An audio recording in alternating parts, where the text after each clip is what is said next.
Welcome. This is the first or pilot episode of this sort of conversational IR talks and that we're going to have. So this is Sergi. My name is Sergi Castella. I work at Zeta Alpha. And I'm going to be your host. And I have with me my co-host, Andrew Yates, assistant professor at the University of Amsterdam, right? Yep. You mind saying a few words? Yeah, so I recently joined the University of Amsterdam from the Max Planck Institute for Informatics. Mm-hmm. I do a lot of research related to neural methods for information retrieval, so like ranking methods, but trying to better match query and document text by better capturing some agreement between the text itself. Yeah. I mean, I think you're pretty knowledgeable about the space of information retrieval, so I'm really happy that we can talk today. So so the idea for this is today we're going to talk about a specific paper, which is this one I have right here, which is called Shallow Pooling for Sparse Labels. And we might try different stuff, but the idea is that this is a quite interesting paper to spark a conversation. We thought, right, it has like a lot of things where you can talk a bit, go on a tangent. I think it's really interesting. I don't know. Before we dive in, do you have any words to say about it? No, I mean, I think it's a really interesting paper that brings up a lot of interesting topics related to evaluation and what we're measuring. Yeah. I mean, the topic of evaluation is, I feel a pretty big one. Like in the whole machine learning or even, you could say science, you can get into the philosophical domain pretty quickly. It could get quite complicated. We'll try to avoid it. All right, so let's just jump into it. So maybe you can give us an overview of what this paper studies. So the idea of this paper is they want to study how well shallow pooling is working in this data set called MS-Marco. Shallow pooling and MS-Marco, I should explain both of these. Mm-hmm. So MS-Marco is like a document collection and queries with judgments. The queries are things like natural language questions, and then the documents are passages in the passage collection that give some answer to those documents. And so what I mean by sparse labeled is they know that a passage is relevant to a query, but generally you don't know what passage is the most relevant to a query, and you also don't necessarily know what other passages are relevant to the query. Mm-hmm. So sparse here means the number of annotations is very sparse. We only have basically one annotation per query saying this passage gives me an answer, but it's not necessarily the best answer. Yeah. And why is MS-Marco particularly interesting, in the information retrieval domain? Yeah, so this is just a much larger data set than other data sets that have existed. So in terms of queries, this has thousands of queries. Normal evaluations are maybe 50, hundreds at the most. Mm-hmm. And they were able to create this at a large scale by basically repurposing some question answering annotations. So they were trying to find the answers to these questions. They had hired people essentially to point to the answers in passages from what I follow. Yeah. And so they knew what the answers were, and then they tried to move backwards to create this data set for us. Given the correct answer, what passage did that answer come from? Well, now we can label the passage as relevant. Okay. So by following this, crowdsourced process where they don't try to necessarily judge every document, they are able to have many shallow or sparse labels rather than, a smaller number of queries, but, many documents judged for relevance per query. Yeah. Okay. Yeah. So there's, I guess, this trade-off, do you want 50 queries with many judgments each? This is kind of a more traditional way to do it. Or the MS-Marco style, which is many queries. So you see a lot of variation in the query, but you don't have a lot of information about what's relevant to that query. Yeah. It's very limited. And is this something that changed recently? Because I'm assuming that the recent neural retrieval stuff is way more data hungry, right? So did this data set emerge as a consequence of the whole neural retrieval stuff, or was it like predecessing that? Yeah, so I'm not exactly sure about what motivation they had, but it came out at the right time for this. So they were looking at this data set for question answering, I think around the time neural methods were becoming popular. And so people were submitting neural methods to the question answering version of the data set. So this is not what we're talking about, right? We're talking about the ranking, but this question answering data set. So I think as neural methods became more popular in other fields, maybe they looked at this and said, we can turn this into a ranking data set without much problem. Okay. As far as the amount of data, I think it's unclear how to count data in the sense, do you want to count each judgment? in which case MS Marco is definitely better than other data sets, but the gap is smaller than if you were to count each query, right? So MS Marco, maybe you have, there's, for example, in the development set, 7,000 queries. This is 7,000 judgments. In a more traditional data set, you maybe have 50 queries, but each of those queries might have 1,000, 2,000 judgments. So whether so this makes see a trade-off. So as far as data-hungry methods, it seems like cross-encoders, so methods that can look at the query and document at the same time, do okay actually with a small number of queries. Okay. But it's these newer, more efficient dense retrieval methods that try to represent the query independently of representing the document that really seem to benefit a lot from having more queries. Okay. Let's wait a bit to get into it, because I do think that's very interesting. But to recap, to see if I got it right. So for annotating MS Marco, you have for any given query, annotators review like a pool of documents that are extracted. How exactly? So I don't think they describe the extraction process in detail. Okay. I think this has to do with, it may be related to some system they use internally. But yeah, they're shown these 10 passages as a set, and then they're asked to mark the answer. Okay, to mark one of them as the relevant But not even the passage. The answer inside the passage is what they marked. Okay. So they said, here's the answer to the question. They highlighted the span of text. Okay. And then that passage is then later treated as relevant. Okay, because the answer was found it contains inside it. Yeah. Okay. And is it, if there's any like inter-annotator agreement stuff going on, or do they just like every person gives out one relevance and that's assumed to be good? I'm not aware of any inter-annotator agreement they computed, but from what I got, this is done using internal Microsoft setup. So it's not, I think it's not that they're submitting a job to Mechanical Turk. It's that they have trained annotators in-house. So I assume they're controlling, paying attention to this sort of thing, but I don't think they've reported details. Okay.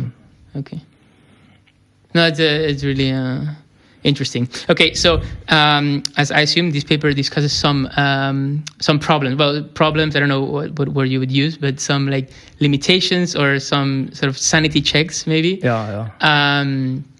So maybe we can get into that. So, well, first let's step back a bit. You mentioned this idea of re-ranking rankers and neural retrieval. Can you give maybe like a couple of minutes of like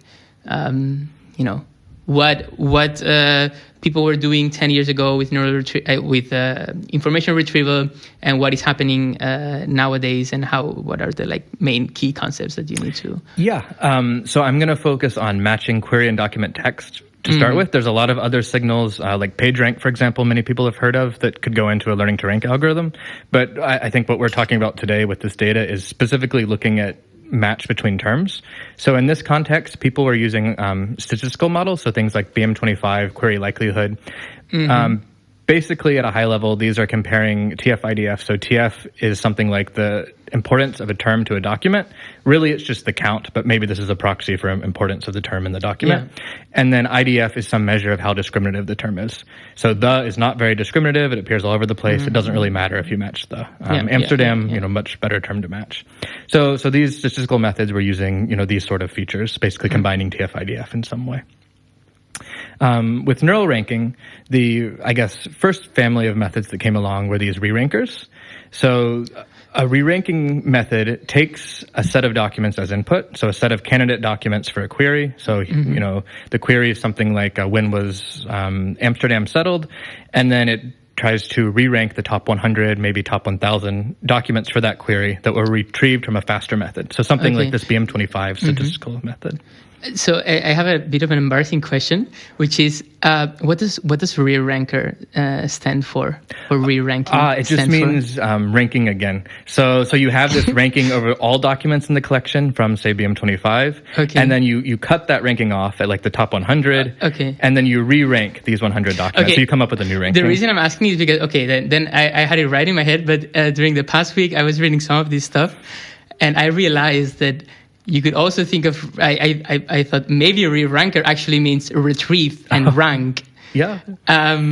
And it sort of also made sense in my head. So I was afraid that for 2 years or something, I was thinking about it wrong. But I'm happy to hear that indeed, the ranking twice is the original thought behind it. It means something similar, I guess, right? Retrieve with the first stage algorithm and then rank with the second. Yeah, right. You could interpret it. Yeah. Because in fact, you're not really using the ranking of the first stage, you're actually not using that in the second stage normally. Yeah, that's a good point. So with learning to rank methods that try to combine different rankings, often they will consider a ranking or a score. But with these neural methods, it's just a set. So they don't consider the ranking or even the score generally of the documents that they're re-ranking. Mm-hmm. You know? Sorry, I cut your explanation on So we got to re-ranking, and then the next methods after that are something like dense retrieval, I would say. So these try to represent queries and documents as dense vectors, often single dense vectors, but not necessarily. So, you put the query into this model, and you get back something like a vector with 768 dimensions, say, that somehow represents the query. You do the same for the document. Now you have a vector for the document. This allows you to use approximate nearest neighbor search, meaning you take that query vector and you find the top, say 1,000 approximate nearest neighbors of that query vector. So these will be approximately the top 1,000 most relevant documents, assuming these representations are good, of course. So this gets away from having to do re-ranking, assuming you have fast approximate nearest neighbor search, because you can create these document encodings offline, before query time and index them and then do the search quickly when the query comes. One other final direction I'll mention is learned sparse representations. So this is something like TF-IDF, so something like statistical methods, but rather than using, say, term frequency, maybe you have a deep learning model learn something to replace term frequency with. Okay. So like a soft term frequency or term importance, term salience, exactly. But this is a little I never heard direction. of that. Is that a very recent development or? Yeah, so it's becoming more popular. So I think the first paper was Deep CT, maybe 2 years ago at this point. Okay. It's hard to tell, maybe 3. And there have been a few follow-up papers. So a recent one, for example, is Splade, S-P-L-A-D-E, I think from Neighbor Labs. But they all have a similar flavor in that they're using sparse representation. So rather than a dense vector with a lot of non-zero elements, so 800 non-zero, maybe a vocab size vector, but many of the elements are zero and few are non-zero. So just to recap, make sure I understand. So the main difference in the two-step retrieval is that there's like some computation that you can do very fast. Right, there's some basically encoding a query and a passage at the same time is very expensive, right? Because you cannot know the query a user is going to trigger in advance, right? So you cannot pre-compute it, but you can pre-compute the representations for all of the documents, right? So you can do that dot product or that similarity search really fast, and then you get this sort of trade-off of doing doing like a very fast computation first, and then doing a more expensive computation secondly, right? Is that exactly. So the way things are moving is for first stage retrieval, maybe the sparse representations or maybe approximate nearest neighbor search with dense could be used. And then you may still have a re-ranking method on top of that, just because the re-ranking methods tend to work better because they're taking both query and document as input. They have a bit more information. Got it. Yeah, I think that's a good introduction. So let's get back into the MS Marco and what the experiments that they do in this paper. I think that one of the things that I like the most about this paper is I feel it's really simple to actually understand what they do or right? I think it's really well written. It's ezy to follow. It's a good paper, I would say. So, so what do they do? What is this concept of a ranker that's better than perfect? Yeah, so how they motivate this is they're doing research with, some ranking method. So here it's a re-ranker they're using. And what they find is looking at the top passages, sometimes when the top passage they retrieve is different from the passage that's marked relevant, they think that the top passage retrieved looks better. So they essentially they're trying to investigate this to figure out how often these MS Marco sparse relevance labels are incorrect in the sense that they don't find the best passage. That's a good. I mean, let's remember that, like you said before, the MS Marco only find one passage that's relevant, and it's never assumed that it's the most relevant, right? It just assumed that that's a relevant exactly. passage. So they almost have this assumption that it is the most relevant. They don't make that assumption, to be clear. Well, they don't when you this. choose the metric you evaluate that against, it's like you implicitly are saying that is the most desired. Exactly. Right? Yeah. The metric they use, mean reciprocal rank, essentially looks at the reciprocal of the rank of the one relevant document you know about. So the interpretation is kind of... Can you give an example of like how would you like, let's say you have a ranking and you have the first document is irrelevant, the second one is relevant, and then from that everything is irrelevant. How would you calculate the MRR? So it's just 1 over the rank. So here you said the second document is relevant, so it's 1 over 2 your MRR, or your reciprocal rank is 0.5, and then your mean would be averaged across a few queries. Okay. And you truncate that at some point, or you just... I mean, ideally it's like... So on MS Marco, they typically truncated at 10. So they report this MRR at 10 is how you would write it. And what that means is they just cut off at 10. If the document was in position 11, you get a score of 0 because it was cut off at 10. So basically maximum score in this case would be 1, right? If you rank the top, and then it's like 1/2, 1/3, 1/4, right? Yeah, exactly. Down to 0.1 at the 10th position. And this assuming that there's one relevant, which is the case for most MS Marco queries. I think. Almost all of them have only one document marked relevant. And this, you can see, I guess, how it's based on the assumption that this is the best answer, because you're only looking at one answer, so you want that one answer to be ranked highly. Yeah. It's not like you're only looking at the recall 10, or like just if it appears, it's just like it is better the higher that thing is ranked. Yeah, exactly. So you were explaining the experiments in the paper. So they observe this behavior, and then they start wondering, how often this happens. The top is more relevant than the annotation. Exactly. So if the annotation's not on top, how often is that document on top better than the annotated document or the document marked relevant? So they set up a crowdsourcing study, essentially, where they ask mechanical Turkers to judge this using preference judgments, meaning they show them the query and both passages, and they ask which passage has a better answer. Okay. So they have, this judge relevant passage, that's one of them. And then the other passage is either the top passage returned by the method they're running or the second ranked passage. Okay. It's second ranked if the top passage already agrees with the judgments. Yeah. Because they want to compare something still. So they set this up. And then I guess we can move to figure 1 where they have some results. Basically, what they find... so they break this down in 4 ways. When the neural ranker and the judgments disagree on whether the top passage is relevant, the judgments are correct about 30% of the time, and the neural ranker is correct about 43% of the time. Correct, meaning that some annotator saying, I prefer this one. Exactly. So when there's disagreement, the annotators side with the neural method. Actually, do you know if there's any, annotator agreement stuff, or if it's just like one per... Oh, that's... I don't know if actually a good question. I didn't notice. So I did notice, for example, that they randomized the order of passages. Things like this make sense. They also included some traps to make sure people were performing the task. But I actually didn't notice if there was inter-annotator agreement. I'm actually not sure if they used multiple annotators per passage, now that I think about it. I think it's possible it's just one, but I'm uncertain. Okay. And this is on I don't know if you mentioned it before, this is on not on the full MS Marco, but on a subset of queries, right? That I think it was so this is the development set, about 7,000 queries, something like 6,890. Okay. Later, they're going to sample some of these for another analysis. So this but is a here full it's all development. Of them. And the development, there's actually another thing that we didn't touch on before. I'm assuming that the MS Marco has like a training, development, and a test set.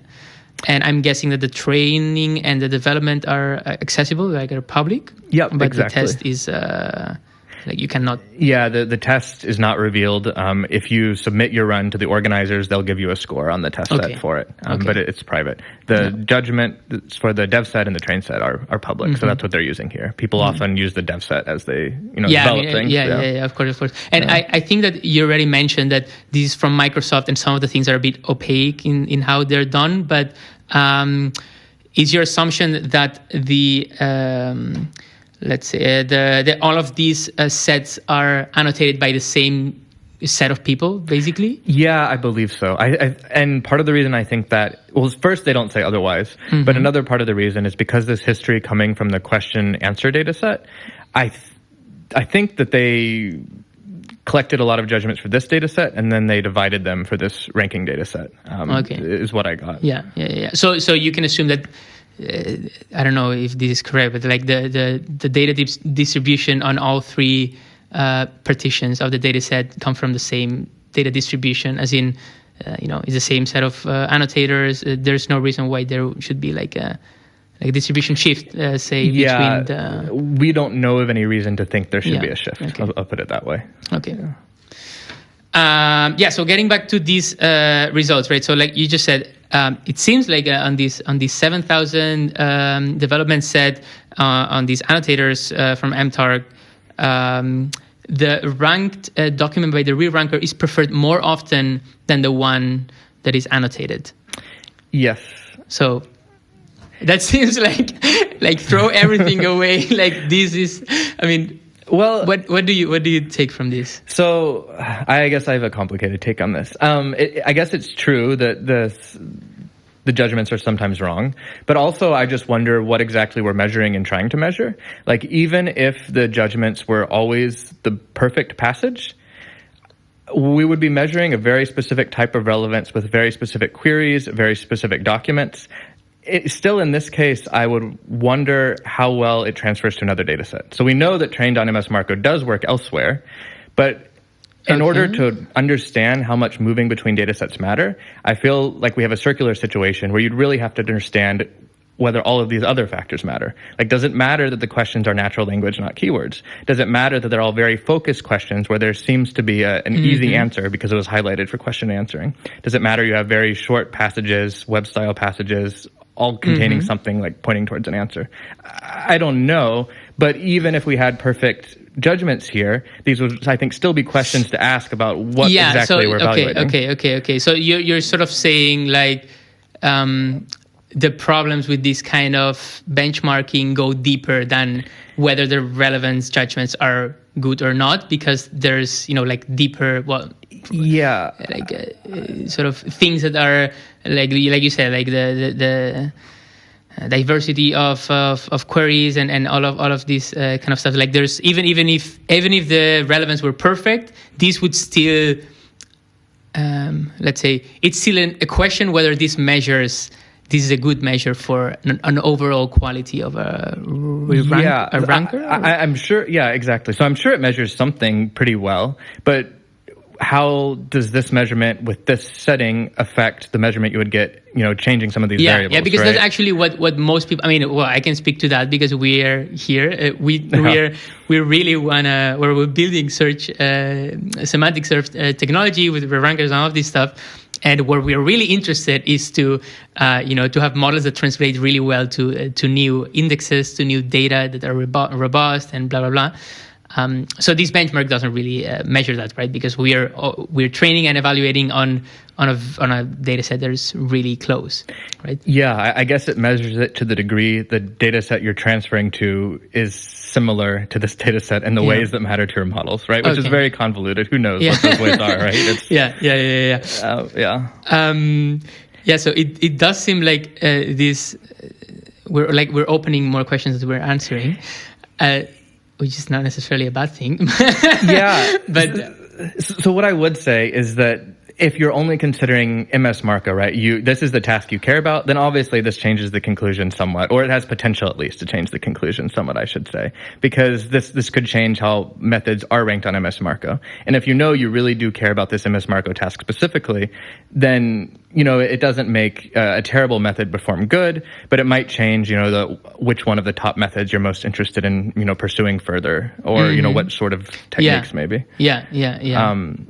So I guess there's both questions, right? So to me, it doesn't change the external validity a lot. Maybe it does somewhat, but I still have all these other questions where I don't know how this data set relates to some other data set. Whereas just looking at the data set internally, I guess I would, or maybe there's reason to trust the top rankings, this very specific rankings a little bit less, given that we know things could move around. And I guess I'm getting ahead of myself. They actually do look later in the paper whether So maybe we can get into that, and maybe later we have some time to, because I really want to go back to this idea of what you said, that like even if these were perfect, there's still problems. There's still like lines of questioning, or there's still open questions about how you can measure better what you want to measure actually. Yeah. So maybe we can go back to that after we.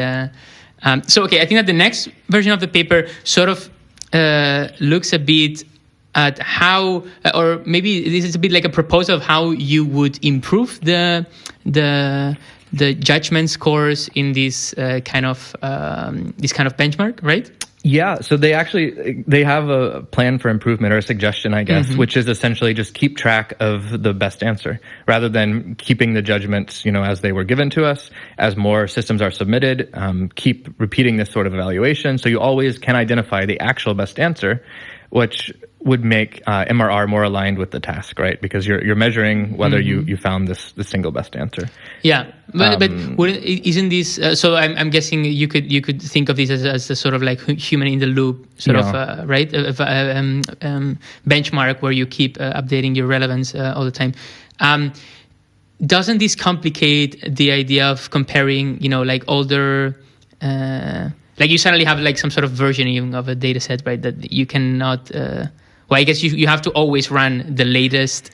The latest version of the data set on all of the models to compare apples to apples. And I guess that you could also do some human in the loop in the training set. Otherwise, they're gonna drift or like. Yeah, it's not easy. So I don't think this paper mentioned what, if anything, to do with the training set.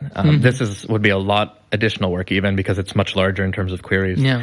But yeah, I mean, it's not for free, right? If you were to do this sort of thing, it would be a lot of annotation effort to keep judging the new documents. And like you said, there's this kind of strange property that you have to keep rerunning the evaluations, and previous runs may shift around when you rerun them. I guess if you have a previous run with the correct answer at position 1, it might be judged. Well, that's not true. You mean? Actually, that's a good question. Like, what do they propose? Let's start with that, because I think we're getting a bit ahead. Yeah, it's a better question. So what they propose is essentially, whenever a run is submitted, taking the top document for each query from that run. If that top document has not already been judged, judging it in some sort of tournament structure. As in comparison-wise, like this is better than this, not is it relevant or not? Yeah, so they're always using preferent judgments here. And now I'm realizing I'm not sure how this tournament structure would be created in this case where we're updating the dev judgments. But basically, you want to keep comparing pairs of documents till you find the best one. Okay. So I think what they suggested was maintaining a one best document per query. Whenever you get a new document that has not been compared to that document, you do a comparison and see if it's better. If it is, now you have a new best judgment, which means all previous results on that query will change. Because now you're looking at the position of this new passage you found. Okay. So you sort of would calculate mean reciprocal rank with only that document marked as relevant, and the other one would sort of switch to a zero relevant exactly scheme? Yeah, so you're like replacing the relevant documents. It's not that you're adding new relevant ones, it's that your judgment for the best document has changed, so you're replacing that. This seems quite drastic. It is. It also makes sense, I feel like, in some ways. But it is drastic in that you're making documents that were previously viewed as relevant, non-relevant. This is because of the setting, though, where if your goal is really to find the best document, you know it's the best. Yeah. Fair enough. Yeah, absolutely. I mean, I feel like this is a really satisfying answer whenever the passage is very clearly relevant to the query, right? But if you have ever annotated documents in a retrieval setting, and we've done this a few times here, it's so stressing because those cases are very few. I feel in the real world, when you annotate, like it's often really it's like it's relevant. It's not like 100%, but of course it's relevant. And I mean, I'm guessing that, I don't know, do you have a sense of how many of these MS Marco queries are like perfect matches, like absolutely, like not only relevant, but like it really answers the question versus it answers a question more or less, right? Like you lose all of this gradation when you do a binary kind of thing. And I don't know. What are your thoughts on these? Well, so for the MS Marco sparse judgment, I don't think this was really taken into consideration, like we said earlier, because it's just whether the answer appears. So I don't, in theory, nothing else necessarily matters. I don't know if the annotators, were paying more attention to passages that looked better because of the segmentation or something than not. Who knows? Mm-hmm. But really, they're only looking for the answer. Yeah. With graded judgments, but the answer is still is. I mean, maybe you should just look at the. But like, how does an answer look? Like, do you have, for instance, an example on top of your head of a query on MS Marco, and what would be considered an answer to that? Yep. So, for example, what is some celebrity's net worth? I think it's something like Rebecca McIntyre is the one I have in mind. So I don't know the real answer, but 10 million, for example. It's very straightforward. That's super straightforward. Yeah, absolutely. But I think a more interesting one is something like, did the prohibition increase crime? So, in the United States, prohibition when alcohol wasn't allowed. Mm-hmm. Okay. And there is an answer marked. But looking through the relevant information, there's not really an easy, succinct answer because it depends what kind of crime and things like this. Like maybe it increased murders, but decreased petty crime and overall crime, right? Yeah. There's all sorts of issues that start coming up. Yeah. So... Yeah, I don't know. I just feel like it's just such a hard thing to really like to know what is an answer to something, what is actually relevant. How do you actually define these things, or is it just like some sort of loose agreement that we all sort of agree, like yes, sort of relevant? Especially when you deal with best answers. So when you deal with best answers, I don't actually know how to choose the best in many circumstances, right? They could be really similar. The fact that they lean towards the rankers here rather than QRELs, maybe this could mean that there was a large enough difference between the QREL and the real best answer that someone could easily see it. Okay. I don't know. I think it would be interesting to kind of compare and look at why these might not have been the best answers in some settings, but I haven't. I mean, you can imagine there's lots of things, right? So maybe the answer exists in every passage, but the way the answer is presented is more confusing in one passage than another because of, say, segmentation, because these are passages from longer documents. So maybe if you just glance at this text, your eyes aren't drawn to the answer in the same way they would be for another text because, how it was segmented, where it's positioned, maybe the surrounding context is different, maybe not, but there's all sorts of small things that can go into it, I feel ramifications. like. Things get really ugly. Anyway, let's go back to. I mean, I really think it's really interesting, but I also feel like it's more confusing than elusive. No, I forgot the word. But So what I will say is with the dense labels, so for example, there's the TREC Deep Learning collection. Maybe this is a good time to point to that. That's a great point. Yeah. So with these collections that are judged more densely, so rather than, they have few queries, many judgments per query. So for example, TREC Deep Learning, my understanding is they're taking queries from the eval set of MS Marco, and then they're judging them in a dense way. So they have trained annotators essentially for each query, looking through a large number of pooled documents, essentially. And here they used graded relevance, meaning rather than 0 or 1, there's some score. So for example, if they say 3 or 4 by these TREC Deep Learning guidelines, this means it's a very good result. Okay. I think 4, the definition is something like worthy of being surfaced in a web search engine, right? Okay. So it should be the top. So this isn't preference. So you have like 4 levels of relevance? I think 0 to 4 is what they use. 0 to 4, like not relevant at all, a little bit highly relevant and perfect match or something like that? Yeah, it may actually be 0 to 3, I'm thinking. Like not relevant, maybe on topic, slightly related, and highly relevant. Okay. Something like that. Okay. They have slightly different guidelines also for document and passage ranking, so I'm mixing this up a bit. And this is only used in benchmark, in evaluation, sorry. Yeah. So this is the more common way of, I guess, doing these evaluations. You have... Okay. No. You identify some documents likely to be relevant, maybe because they're returned by a lot of systems.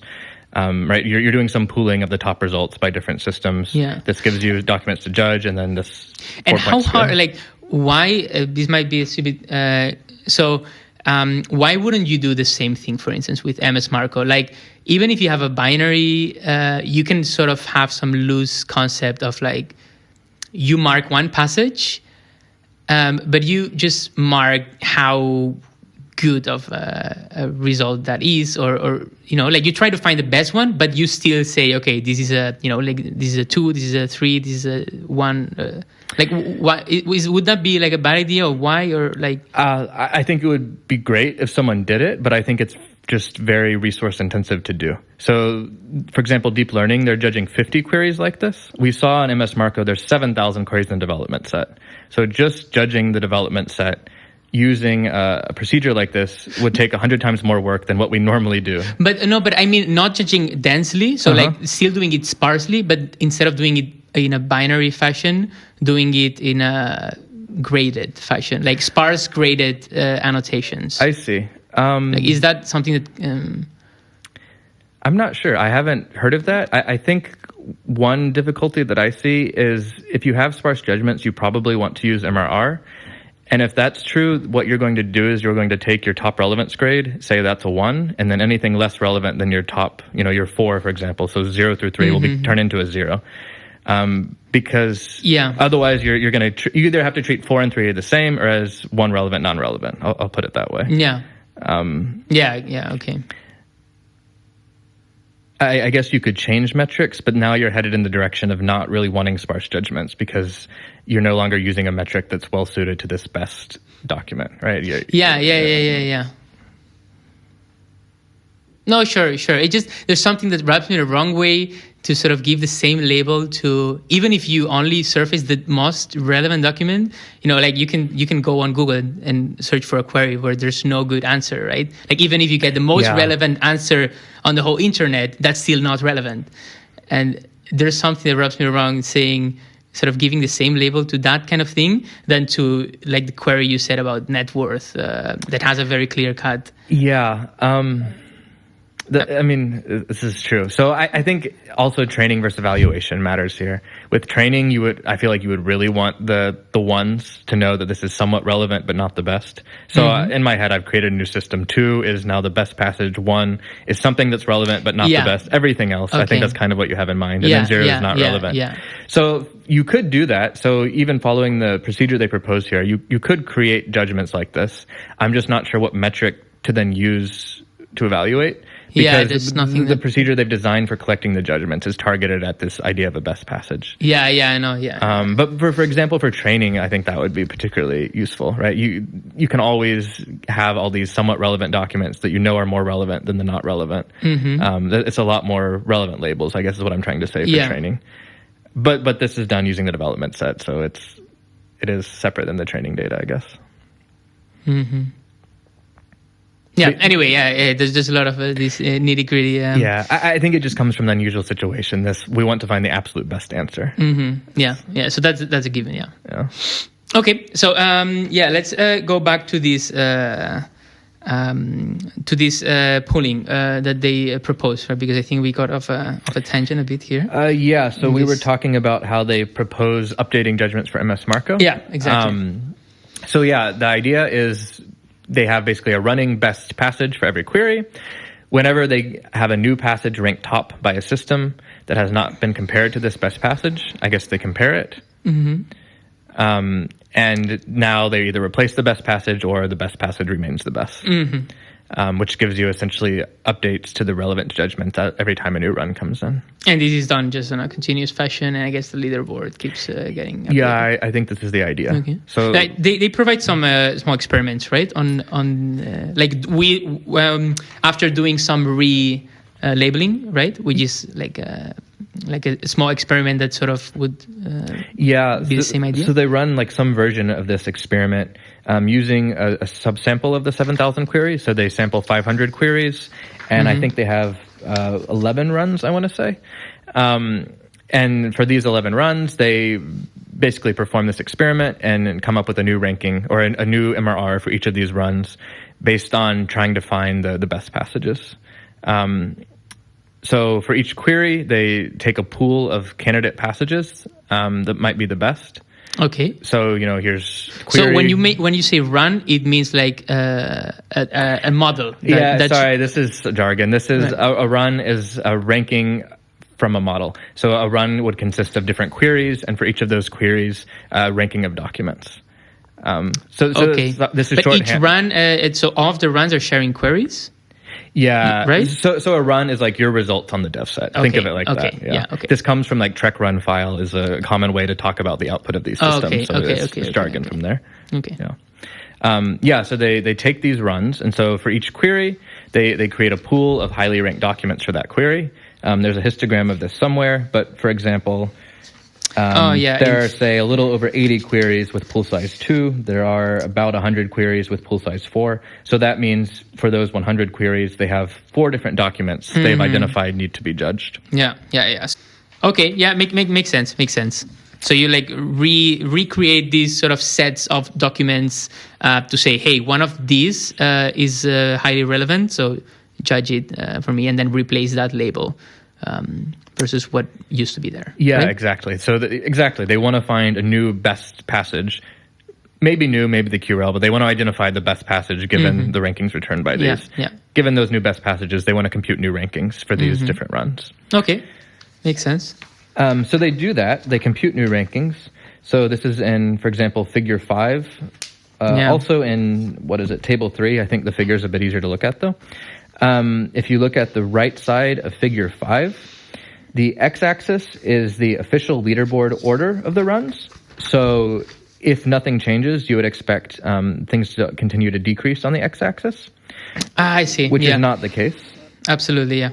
So you would just imagine them ordered, and then you would see like monotonically decreasing. Exactly. But what you see, for example, is run C looks like it's better than run A, for example, even including the 95% confidence interval. It's quite small, but I think the endpoints are excluded, and so the third ranked run here looks to be a bit better than the first ranked run. This is of course just changing judgments on those 500 queries. So I guess you can argue about the sample size and so on, but they do have some analysis with this. I think but the sample size is some critique that I've heard. I don't know if it was originally from Leo Boitsov, who wrote this short commentary on the he has a short blog post on this, I think. So I don't know if it was from his, but the idea is that this, even if being a 500 subset of queries, that might be too small to draw strong conclusions, because apparently there might be some instabilities or some what.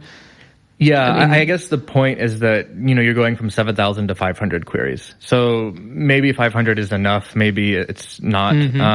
Based on, I guess, the confidence intervals here, to me, it looks reasonable, it looks quite fine. I'm not certain either. Yeah, it looks, and like you said, in the figure 4, there's, I think, right? They do some comparisons between smaller... Oh, right. So this is, let's see. This is figure 4, yeah. So here they're comparing against the actual MRR eval set, so those hidden judgments, but we know the metrics because MS Marco's revealed them. And then on the x-axis, it's their 500 query sample of the development set rather than the full development set. Okay, so yeah. So there's still a pretty good correlation between the small dev set and eval. I don't see any glaring outlier. No, I mean they say here tau correlation equals 1, which is quite high as far as tau. How many zeros are there after the comma?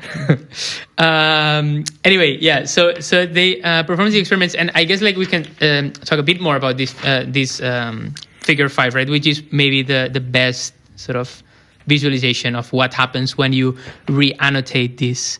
How I thought of this that I want to share is this is a bit like having training on on the having the same benchmark, right, from MS Marco, but doing the split. The train and test split sort of before the annotations, and then telling different people to annotate the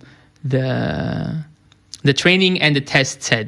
Because I do feel like in that way you're gonna have some shift, right? Because the biases that people have annotating one thing and the other are gonna be different. And I feel like this is sort of a pretty similar scenario, right? Because the people who re-annotate these are different people who annotated the first one. So I'm guessing that the effects you see here should be comparable, I guess, if you did this kind of thing, or... Yeah, I guess that effect would definitely be there, the difference in people. But I think also the instructions changed, which is a separate effect that also might matter, right? So now they're explicitly telling them to find the best passage. Okay. Originally, they didn't have this instruction at all, right? They were just trying to find the answer in any passage. Absolutely, yeah. So now it is indeed quite a different annotation task. It's like find the best out of these 10 and really do it like comparatively. Yeah, right? yeah. So what would you say on this figure? Like, okay, we cannot show it right now here. Maybe I can just add the, superimpose the picture. Yeah, you should read the paper regardless, but that's a great reason to look at it. So this figure, if you look at, say, the right half of figure 5, like I said, you see that the order of some methods seems to change. C definitely seems better than A. For example, F definitely seems better than D or E, for example, based on these confidence intervals. They're very small, but I think this is true. So there is some mix-up. But look at the left. So look at the confidence intervals on the left. They overlap quite a bit, right, on the official judgments. So in some sense, you wouldn't necessarily expect, say, method D to be better than F based on this, because the confidence intervals are so close. So it is drawing a different conclusion in a way if you only look at the point estimate, but not if I were to look at the intervals here. Yeah. No, I get your point. I mean, what I wanted to ask you is, like, it does seem indeed that, for instance, in the right hand side, that things are mixed up a little bit, but there is still a pretty clear sort of downward direction of the models, right? Like, it's not monotonic; it does jump a bit, but it's not like it's not like the correlation is completely lost, right? It's not like... No, not at all. One thing that's probably worth pointing out here is that these are not the top 12 or so models. The positions they come from change. So up until H, they come from the top 13 spots on the leaderboard. But now I is at position 30, K is at position 81, N is at position 93, P is at position 115.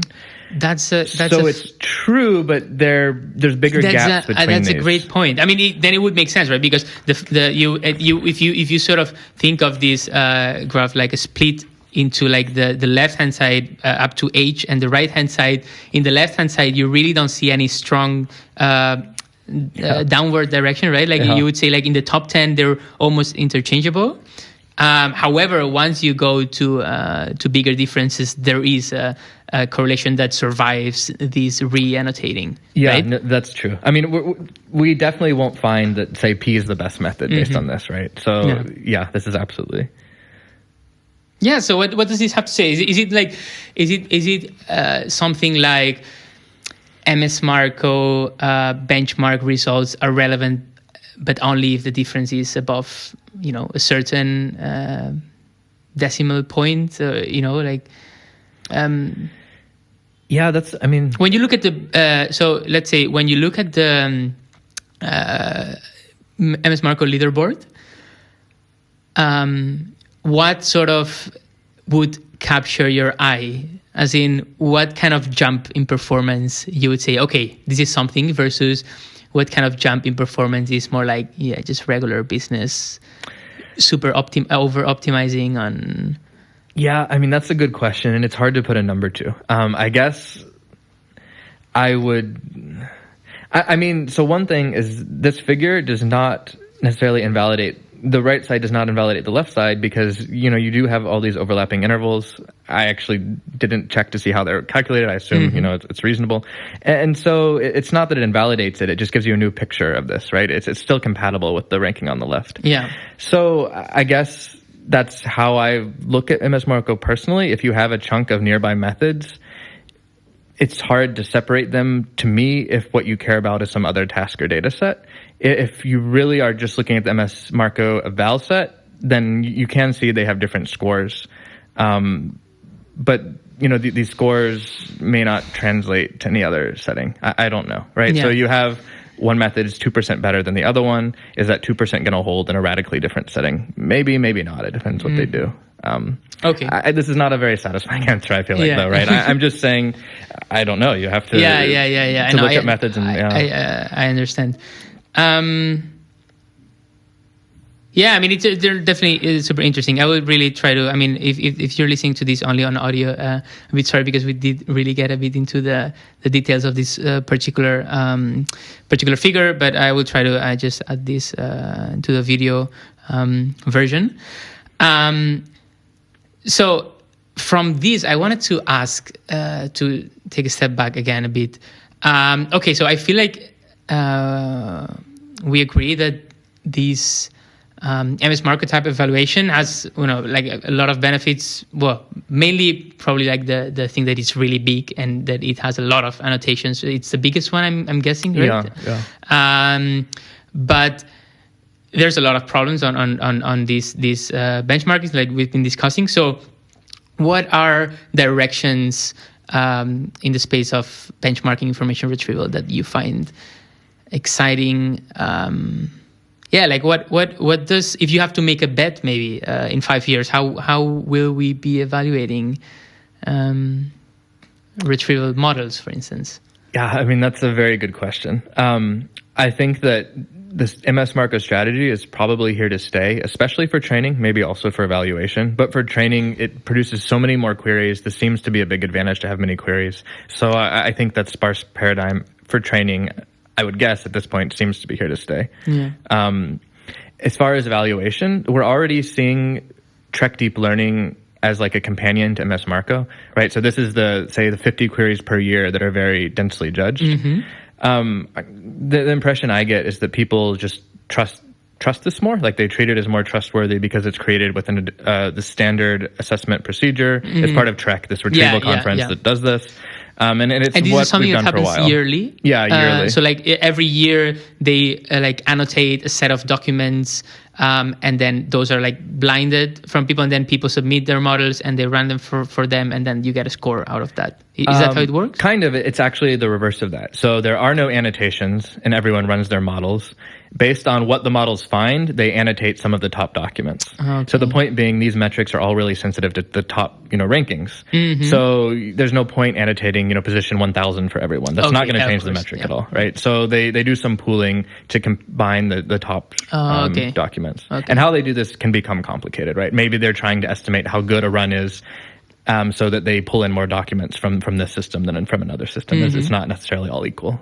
But this is essentially it. They combine outputs from different systems, and then they judge whatever they can in a dense, from that output. way. Yeah. No, that makes a lot of sense. And what do you think about these other trends in benchmarking that? I mean, in a sense, this benchmarking on TREC is a bit benchmarking out. Well, not out of domain, but with the re-annotated data, right? Which is closer, a bit close to what they do here, but. I feel like there's been quite a lot of works that do this of benchmarking basically on a data set that is quite different from the training data set, right? What are interesting works in that space? Like, what do you think about this trend of like, Yeah, no, that's interesting. So in IR, it's a very common situation to be doing this, maybe not a different document collection, but different queries are always what we've evaluated, right? So going back to this deep learning, you change the queries at eval time, right? You have some queries for training. They're always different at eval time. This is true for TREC. It's true for MS Marco. What we're also starting to do, I guess, because of deep learning is there's now some issue with training a lot on a data set and transferring it. I think is where you're going. So with MS Marco, it seems to be the case that you can train on this data set and the model will perform well on other data sets very often. This depends on the type of model. It seems to work better for cross-encoders as far as I've seen. So these re-ranking methods, it works better for. This dense retrieval in is harder. comparison to dense retrieval. Right. But it does seem to be a viable strategy. Train your re-ranking method on MS Marco, then you can apply it to like a news data set, for example, with little problem. Despite the fact that everything is totally different. Your queries are now keywords rather than natural language questions. Your documents are maybe news articles that are long rather than single succinct web passages. So it's quite different, but it still works quite well. And so this is, I think, a trend. BIR, or BEER, for example, is an IR data set that kind of does this. The idea is train on MS Marco and then see how well your model does everywhere else. This is sometimes called zero shot, meaning you haven't trained on your target domain at all. You're now testing the model on this new domain. So BIR is, I think, an interesting new benchmark. Yeah, I mean, we'll see how it's pretty recent, right? So we'll see how much that gets picked up. Yeah. So another interesting sort of trend or direction that I think is happening, some other people mentioned this, is this idea of sort of opening the black box of evaluation and sort of trying to look at specific examples, looking at because the thing is that you can have two models that perform same on the aggregate, like on this MRR metric or whatever, and have completely different failure modes or sort of have very different qualitative behavior. So that is very interesting to look into. So yeah, what are your thoughts on like that kind of research, or like what kind of thing can you take from that? Yeah, so I think these qualitative evaluations are very interesting, but they're more, I feel like, for exploring in order to understand what's happening so that you could maybe improve things, right? Qualitatively, you can't look at these 7,000 queries. But I think this is very interesting. Some difficulties with it is you kind of have to hypothesize what behaviors your model could have, right? So if you compare two random passages, it's unclear. You have to have an idea of what your model may be doing, I think, in order to tell that it's failing here for this specific reason. Which is difficult, but maybe not at all impossible. And is there any effort that that goes in the... So the problem with qualitative evaluation, like you said, it's really good for exploring, right? If you're doing research yourself, you should really probably look at the queries and specific examples and all of this kind of stuff. But pretty fundamentally, it's hard to compare qualitative, almost by definition, right? Qualitative observations. You cannot compare them easily or objectively, at least. So... Are there works that try to, like maybe quantify this or have some sort of different approach to? Yeah, so this is a good point. So there's a few lines of work that basically hypothesize types of behavior that would be interesting to test for, and then try to test for them. This isn't exactly looking at it qualitatively, but it's kind of going the reverse direction. So you can imagine qualitatively saying, oh, well, look, I think my model doesn't perform well when the English grammar is not very good, right? So maybe something was poorly written.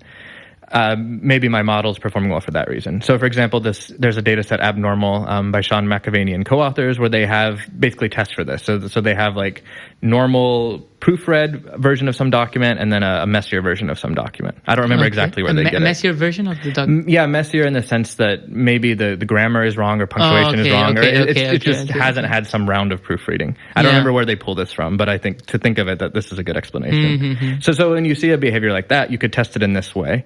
And that gives you a way to objectively test for whether this behavior matters. But you've got to find the behavior in the first place through some sort of qualitative evaluation. Yeah. Well, I mean, what I was thinking, I don't know if there's works on this precisely, is this idea of finding adversarial queries or queries where your models perform really bad. And you can probably quantify that pretty well, right? And you can even... use gradient descent to find, in natural language, it's probably a bit hard, but are you aware of works that do that kind of thing? I don't think so, at least not offhand. I mean, this is a very reasonable thing to do, right? Basically look at the queries where your model's performing the worst, try to figure out why. And I think this would lead you to some observation like I mentioned. Maybe, this could be better written. Maybe it's all lowercase and for some reason this messes things up. I don't know, right? You can, it's hard to come up with behaviors, but you could imagine, something like that. Yeah. I guess you could also say that these queries are the interesting ones. So there's a paper, MS Marco Chameleons, I think, where they try to find queries that are just really hard across a variety of models, and then say these are interesting queries to look at specifically. But again, I'm getting away from the qualitative nature, right? I think it's very hard to, other than coming up with something to test for or to inform how to change your model, I'm not sure how to do it qualitatively, I guess. Well, I mean, And I understand. I mean, scientists like numbers, right? So I if think, you can't attach a number to it, it's hard to grab a hold. Yeah, I think the qualitative stuff is great, but you will need to do something quantitative to have some objective measurement at the end of the day. No, absolutely. Yeah, so the other in a related thing, I haven't heard any works that do this kind of thing that I think it would be really interesting. So one of the problems that we found working on this dense retrieval evaluation, I hope that I'm not revealing anything that is unsavour, is this idea of not looking at failures for queries, but looking at failures for documents, in the sense that when you have an index that is not static, you might have a model that performs really well and then introduce a set of documents that is quite different, right? Like completely different. Like it's like really long, a different style of of English, or it has a lot of noise in the data. Like you parse tables in a weird way, whatever. Right, in a keyword based retrieval setting, you have like pretty strong guarantees that that's not going to show up on top because of how the things are calculated. But what we find is that often you encode things in a model that perform really well, and suddenly there's some garbage that like constantly keeps popping up, and then suddenly a model that was really good suddenly is bad because the index changed. Huh. So yeah, I don't know. Are there like work that look at these sort of? I guess you could say it's like adversarial documents kind of thing, like finding documents that are relevant for all queries in a wrong way. So I mean, this goes back, I think, to an old problem of just spam and web search. So with previous methods, there would be a lot of query repetitions, but I mean, they would try to include query terms in a spammy document to somehow make the spammy document appear. Okay. Right. So okay. Yeah. There's work that adversarial side of things. More recently, I'm not. I think I've seen some, but I'm not aware of it offhand. Yeah. No, but that's a great point. Like I can see like an evil agent, like really. Yeah. But here, I don't think it's a spammy document, I would guess, because your data sets, for example, literature, scientific literature, I don't think it's a spam, but it's something like that. Like for some spurious reason, it's exactly. It's spurious. Yeah. It's not really like any intentional, thing, but it just like, I'm guessing like these embedding spaces can be very,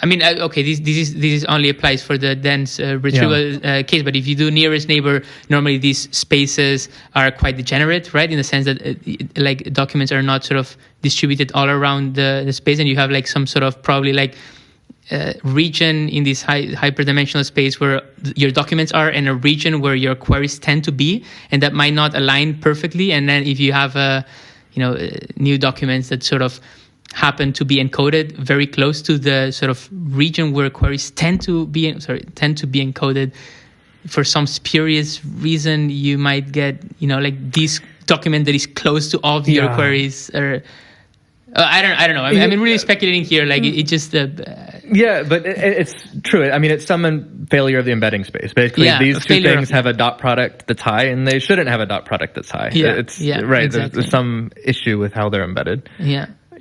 And this is, I mean, we really hope that there's more, the research community also improves in this space, because it also helps a lot, I think, on the industry side, where we have a bit more experience, right, with all of these problems about robustness and in the index, the different document types, index, and blah, blah, blah.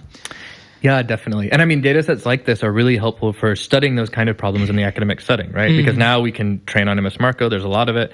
Try to apply it to other data sets, which is somewhat analogous, I think, to what you're talking about. Yeah, absolutely. So yeah, I don't know. It as a closing remark, is MS Marco sort of? Would you say MS Marco is going to fade a bit in popularity? Well, or yes, but this is cheating, and it's because there's an MS Marco V2.